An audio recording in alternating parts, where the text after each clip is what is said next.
আসসালামু আলাইকুম, সবাই কেমন আছেন? তো আজকে আমি আপনাদের সাথে শেয়ার করব রমজানের জন্য আজকে আমাদের কী মাছ নিয়ে আসছে। তো 1 মাসের জন্য সামনে রমজান, এই জন্য আগে আগে কাজগুলো সেরে রাখতেছি।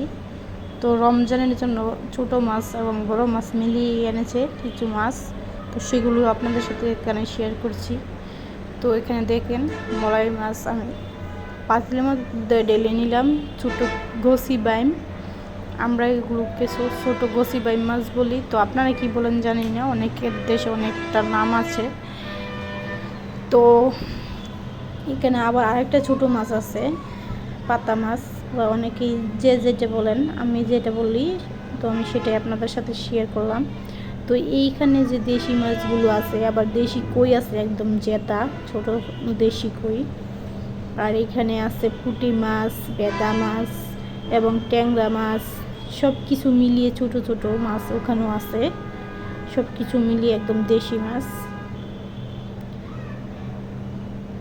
শৈল পাতা, পুঁটি মাছ সব কিছু মিলিয়ে এখানে আছে। আর এটি হচ্ছে একদম দেশি কই, জেতা কই একদম। এখানে একটা বড় রুই মাছটা একদম জেতা, এই জন্য বালতির ভিতরে রেখে দিয়েছি। তো এখানে দেখেন বিশাল বড় একটা পুঁটি মাছ, এই যে ছোট ছোট পুঁটি মাছ তো আছে এখানে, ছোটো ট্যাংরা আছে, ছোটো বাইল্লা আছে, মানে একদম দেশি মাছগুলো তো সব কিছু মিলিয়ে আছে। কইগুলো এরকমভাবে ফালাচ্ছিল, একদম পড়ে যাচ্ছিল নিচে লাফ দিয়ে। এখানে আবার শিং মাছ আছে, শিং মাছটা একদম জেতা। এখানে আরেকটা জিনিস আপনাদেরকে দেখাবো,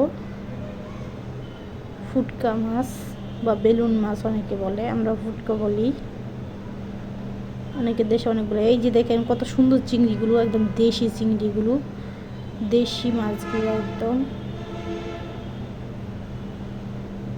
ছোটো। আবার কাতলা মাছও আছে, এই যে ফুটকা মাছ, অনেক রকমের মাছ আছে এখানে। যে ছোটো কালিবাউস মাছ।